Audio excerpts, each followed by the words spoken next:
O Banco Central anunciou a terceira fase do Drex, o real digital, a moeda digital do Brasil. E esse é um negócio meio complexo que gera muitas dúvidas, muita gente veio me perguntar sobre isso. E recentemente a gente teve aquela polêmica do governo, né, envolvendo o Pix de R$ 5.000, que todo mundo ia ser monitorado. Aquilo gerou a maior confusão. E agora com esse papo de Drex está todo mundo preocupado de novo. Será que o governo vai poder confiscar o nosso dinheiro? Ele vai monitorar tudo que a gente faz? Será que vai mudar tudo de novo? O Pix vai acabar? O que vai acontecer? Então calma que no vídeo de hoje a gente vai falar sobre isso, vai esclarecer todas essas dúvidas, o que o governo está fazendo, o que muda na prática e como vai ser daqui para frente. E principalmente como proteger o seu patrimônio de qualquer risco que esse negócio possa trazer para o seu dinheiro e para a sua vida. Mas antes, se você ainda não me conhece, eu sou o Thiago Weber, consultor de investimentos. Aqui nesse canal a gente fala sobre como proteger e multiplicar o seu patrimônio. Então já aproveita agora para se inscrever, clica aqui no botão para se inscrever no YouTube, deixa o seu like no vídeo também para me dar uma força e comenta aqui embaixo a sua opinião ou as suas dúvidas sobre qualquer assunto relacionado a dinheiro, investimentos, economia e finanças, tá certo? Então pessoal, antes de explicar o que é esse tal do Drex, qual foi o anúncio recente aí do Banco Central, vamos recapitular essa história, construir aqui a linha do tempo para que todo mundo entenda o que é esse projeto, o que vai ser o Drex daqui para frente. Vocês provavelmente já ouviram falar de um negócio chamado criptomoeda, que basicamente é uma versão digital do dinheiro que a gente utiliza. A criptomoeda mais famosa do mundo é o Bitcoin, e a grande característica dela é que ela é descentralizada, ou seja, ela não tem um órgão regulador que centraliza as operações, como é um banco central, por exemplo. E aí os bancos centrais, olhando para esse movimento todo da descentralização, eles resolveram criar uma espécie de moeda digital, só que centralizada, como é o dinheiro fiduciário normal. E é aí nesse contexto que surge um negócio chamado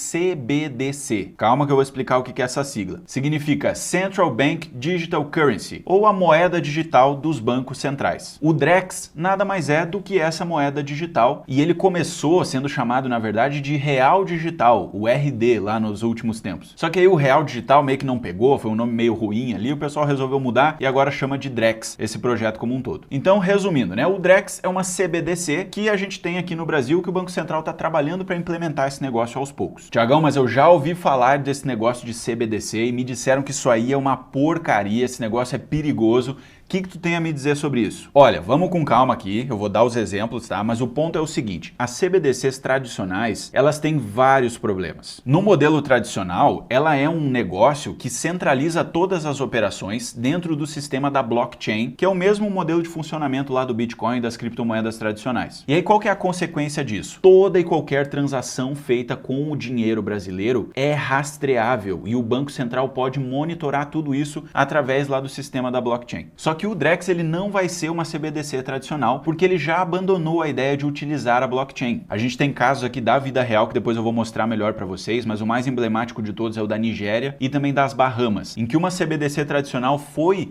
implementada, né? Tentaram colocar isso em prática lá nas economias deles e deu super errado. A população não aderiu, o pessoal não quis utilizar essa criptomoeda, justamente por esse medo do monitoramento, né? Do controle total. Então a CBDC tradicional, ela tem esse problema vital que acaba com que as pessoas não queiram usar esse negócio. Então aqui no Brasil não vai ser assim que vai acontecer. Tô mostrando aqui na tela para vocês, pessoal, essa matéria do Estadão, ó, Drex, da criação aos próximos passos, veja a cronologia da moeda. O negócio começou em 2020, pessoal, então de lá para cá já teve várias atualizações, várias evoluções. E agora tá entrando aí na terceira fase, né, com os testes ainda esse ano, então vou explicar para vocês o que é essa terceira fase, o que vai acontecer na prática. Aqui, ó, gente, a primeira fase do Drex, ela começou lá em 2023, foi um projeto piloto, né, com esse negócio aqui da tecnologia de registro distribuído, que é meio que uma forma de substituir aquela ideia da blockchain que eu tava comentando com vocês anteriormente. Ó, lá em 2023 o nome foi trocado, né, antes era Real Digital e aí passou a ser chamado agora de Drex. E em 2023 ainda os primeiros bancos começaram a utilizar, então a Caixa Econômica Federal e o Banco do Brasil começaram a utilizar o Drex na porta para dentro, podemos dizer assim, na cozinha deles mesmo. E agora, pessoal, a parte mais importante que foi essa última atualização, olha só, aqui em 2025 iniciou a terceira fase de testes e agora o foco é na eficiência do uso de ativos como garantia de operações de crédito. Guardem essa informação aqui que ela é muito importante. No próximo capítulo aqui do vídeo eu vou explicar o que isso aí quer dizer na prática, tá? Então beleza, agora a gente já entendeu o que é esse tal do Drex, a gente já entendeu que ele não vai ser uma CBDC tradicional também, isso nos deixa um pouco mais tranquilos. E vou mostrar para vocês agora também a parte que fala que a ideia do Drex já foi abandonar a blockchain, né? Então aquela ideia de CBDC tradicional, ela não vai ser implementada a partir disso e não vai ter esse risco, né, de um controle total das transações econômicas a partir dessa tecnologia. Ó, matéria da revista Exame, Drex sem blockchain, um retrocesso estratégico para o Brasil. O Banco Central anunciou recentemente que a próxima fase do Drex, a versão digital do real, será lançada sem o uso de blockchain ou de tecnologias de registro distribuído.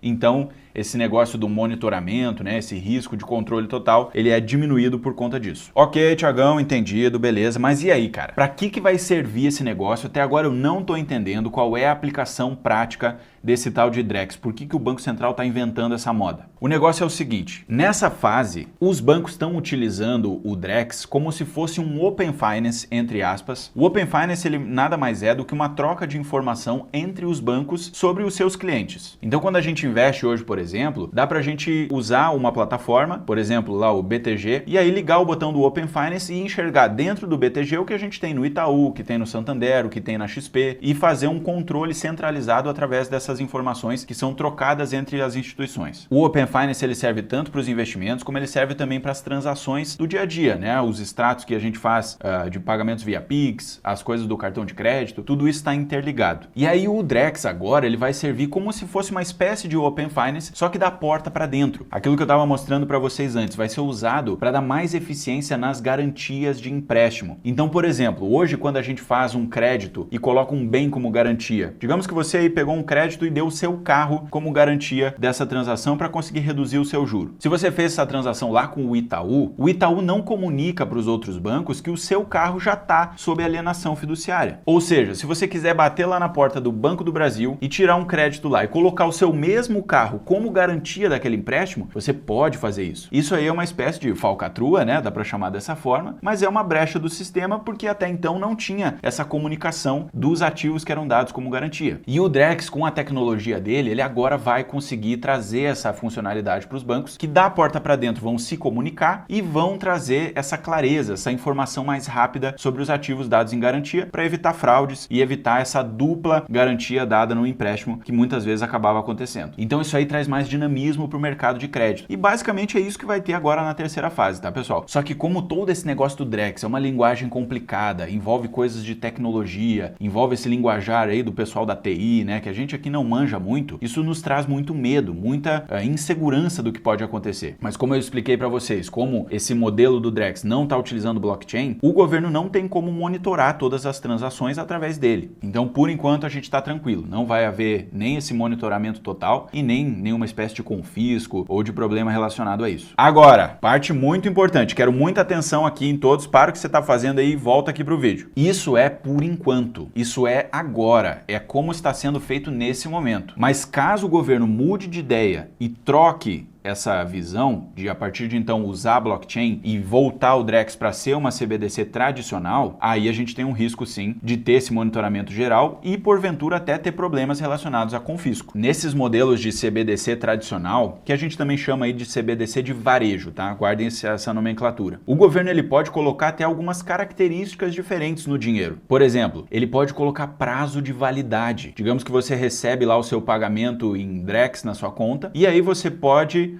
gastar esse dinheiro no máximo até 30 dias ou até 60 dias. Imagina só isso, é um dinheiro com prazo de validade. Isso pode acontecer. Não é o que está acontecendo agora, mas pode sim caminhar para essa direção. O governo também pode monitorar o que você está fazendo e bolar uma espécie de crédito social ou crédito de energia, crédito de carbono, que é um modelo parecido com o que já acontece hoje na China. E aí, se porventura você não anda se comportando bem, você pode ter problemas de usar os seus Drex. Você pode ter sanções, confiscos ou até mesmo o seu dinheiro evaporar da sua mão por um mau comportamento que tira os seus créditos. Mas de novo, isso aqui por enquanto é só especulação, não tem nada concreto, mas uma moeda digital, ela tem esse potencial. Se o governo quiser, ele pode caminhar nessa direção também. E um detalhe importante que até então eu não comentei aqui com vocês, pessoal, mas o Brasil, ele é uma referência nas tecnologias relacionadas ao sistema financeiro. Tá aí o exemplo do Pix. O Pix é uma inovação mundial, é uma referência para todos os países do mundo, porque é um sistema de pagamentos instantâneo que funciona a pleno aqui no Brasil. E foi inventado aqui, é uma tecnologia nossa. E o que o Pix tem a ver com esse negócio do Drex? Por enquanto não tem relação direta, tá? Eles são dois sistemas completamente diferentes. Então também não é o fim do Pix. O Pix não vai acabar por causa dessa evolução aqui do Drex. Mas como são tecnologias feitas pela mesma entidade, né, que é o Banco Central aqui do Brasil, a gente sempre relaciona uma coisa na outra. Mas também não quer dizer que o Pix vai acabar, nem que tudo vai mudar do dia para noite a partir dessas mudanças aqui do Drex. Então, gente, só para recapitular esse ponto aqui, o Drex, por enquanto, é uma tecnologia que os bancos estão usando da porta para dentro. Ele não tem relação com o Pix não deve acabar e ele não é uma CBDC tradicional. Então, esses riscos aí de confisco do dinheiro, de data de validade, de crédito social, isso aí, por enquanto, é só especulação, não tem nada concreto de fato. E agora, só para a gente fechar esse arco aqui, eu vou mostrar para vocês um artigo que mostra a experiência que teve lá na Nigéria. O pessoal tentou implementar uma CBDC de varejo por lá, foi um fracasso total, por uma série de razões, depois vocês podem ler aqui com mais calma, mas o ponto é, a população não aderiu, não quis comprar esse projeto, com medo, né, do confisco, do monitoramento total, então provavelmente aqui no Brasil é algo que também não vai acontecer. Aqui esse artigo, pessoal, da SC Johnson College of Business, caso da Nigéria aqui, ó, a CBDC da Nigéria, que o nome dela é eNaira. O que aconteceu de errado, né? What went wrong aqui na língua inglesa.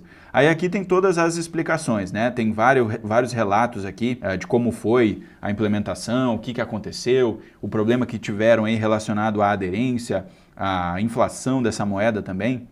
Então tem todo o relato aqui do que aconteceu lá na Nigéria e por isso que hoje em dia já se sabe, né, que tem vários problemas relacionados aí a essa CBDC de varejo tradicional e é por isso que o Drex ele não tá seguindo essa mesma linha aqui. Tiagão, entendi, acompanhei, mas eu ainda assim tô com medo, cara. E agora, como é que eu faço para proteger o meu patrimônio? Vamos falar sobre isso a partir de agora então. Eu separei aqui para vocês, pessoal, 3 formas de você se proteger de uma escalada aí do Drex, das CBDCs e o que você pode fazer a partir de hoje para já estar preparado e não acabar sofrendo com esse negócio aí no futuro. Então a primeira coisa, você pode investir em criptomoedas. Bitcoin e outras criptos, você pode comprar esses ativos e fazer uma autocustódia, ou seja, você pode ter as suas moedas, você vai ter uma chave privada no endereço na blockchain do Bitcoin, que ele é completamente anônimo, né, é criptografado, e essa custódia ela é feita por você mesmo, não é feita por nenhum banco, por nenhuma instituição financeira do sistema tradicional. Então você vai guardar suas chaves e ele é um dinheiro que fica sob sua custódia, sobre sua guarda, e enquanto você tiver com as senhas, ele está 100% protegido nas suas mãos. E aí o governo, ele não consegue tomar esse dinheiro de você, ele não consegue confiscar esse dinheiro, porque é você mesmo quem está cuidando dele, é você mesmo quem está guardando. Pô, Tiagão, comprei aqui umas criptomoedas e deixei lá na Exchange, deixei na Binance, deixei na Coinbase. Cara, não é o cenário ideal, tá? O cenário ideal é você ter a autocustódia, é você ter lá o seu pendrive, você configurar ele, você pode comprar um que já é pronto, específico para isso, e você transferir as suas criptos para dentro dessa chave. Porque se você deixa ele lá na corretora, você vai ter alguns riscos, principalmente o risco de ser hackeado. A gente já teve alguns casos que isso aí aconteceu, os investidores acabaram perdendo as criptos que estavam guardadas lá na corretora. E também você tem um risco da exchange quebrar, né? Isso aí sempre pode acontecer e se você tiver as suas criptos guardadas numa exchange e ela vira a quebrar, você não tem nenhuma garantia, você vai entrar lá na fila dos credores e vai ter que esperar lá para receber o seu dinheiro ou as suas criptos de volta. O cenário ideal é você fazer a sua autocustódia e guardar suas criptos por conta própria. Agora, a segunda forma de você se proteger. Gente, o Drex é um sistema brasileiro. Ele está sob a jurisdição brasileira. Então, um caminho muito óbvio para você se proteger é investir no exterior. E aí, para isso, você tem que ter uma conta lá fora. Você pode ter uma conta global com ativos em dólar que você vai investir em outra moeda, em outra jurisdição fora aqui do Brasil. Porque daí o Drex não tem como te alcançar, né? O Drex é um sistema sistema totalmente nosso, totalmente brasileiro. E aí o seu dinheiro que já está investido lá fora, ele vai estar protegido de qualquer sistema novo, qualquer regra nova que venha surgir aqui na jurisdição do Brasil. Então aqui vale uma conta nos Estados Unidos, uma conta na Europa, uma conta na Suíça, no Panamá, enfim, aí são várias opções aí que você pode avaliar, inclusive investir pela pessoa física ou através de uma pessoa jurídica, que é uma famosa empresa offshore. E aí para isso dá para fazer uma série de planejamentos que envolvem questões tributárias ou até questões sucessórias, né, para você já deixar tudo pronto para sua família. Então tem muita margem aí para fazer um planejamento muito bem feito, muito bem estruturado. E se você quiser cuidar bem do seu dinheiro ou fazer bem um planejamento, entre em contato com a gente, o link está aqui na descrição, eu posso te ajudar na prática a fazer essa proteção, a fazer essa blindagem patrimonial. Então entre em contato aqui com a gente, o link está aqui na descrição para a gente bater um papo e avançar algumas etapas aí nessa parte da estruturação e da estratégia dos seus investimentos e do planejamento patrimonial. E por último, pessoal, aqui uma coisa um pouco mais fora da curva, assim, né? Um mais avançado ainda, um degrau a mais aí para você subir, que é a chamada teoria das bandeiras. Você pode diversificar a sua vida também com outros aspectos que não só a questão patrimonial. Por exemplo, você pode ter uma segunda cidadania. Se você já tem descendência europeia, você pode tirar lá a sua segunda cidadania, ou aqui de algum país vizinho, você pode tirar uma cédula de identidade do Uruguai, do Chile, da Argentina, do Paraguai. E aí você pode abrir uma empresa lá num país como esse, você pode fazer já um pé de meia, pode ter uma conta bancária, pode comprar um imóvel. Você pode já fazer como se fosse um pé de meia, né? Uma vida paralela, pronta para que se der algum problema aqui no Brasil, você já está com o caminho traçado para se proteger e conseguir recomeçar os seus negócios aí, a sua vida com a sua família em outro lugar, caso o Brasil não dê certo. Lembrando, essa daqui é uma opção que ela é muito de alto nível, tá, pessoal? Então o seu patrimônio já tem que estar mais consolidado, você já tem que estar com outras prioridades aí, dependendo do seu momento de vida também. E se quiser uma conversa para entender se isso faz sentido, o link está aqui na descrição. Vamos conversar, seja comigo, com alguém aqui da minha equipe. Então, pessoal, o vídeo de hoje vai ficando por aqui. Espero que vocês tenham gostado. Tenha ficado um pouco mais claro esse negócio do Drex, o que vai acontecer agora, quais são os riscos, o que pode acontecer para o futuro. Deixa a sua opinião aqui nos comentários. Se quiser conversar comigo, relembrando, o link está aqui na descrição. Não esquece de se inscrever aqui no YouTube, compartilha esse vídeo também. Um grande abraço a todos e até a próxima!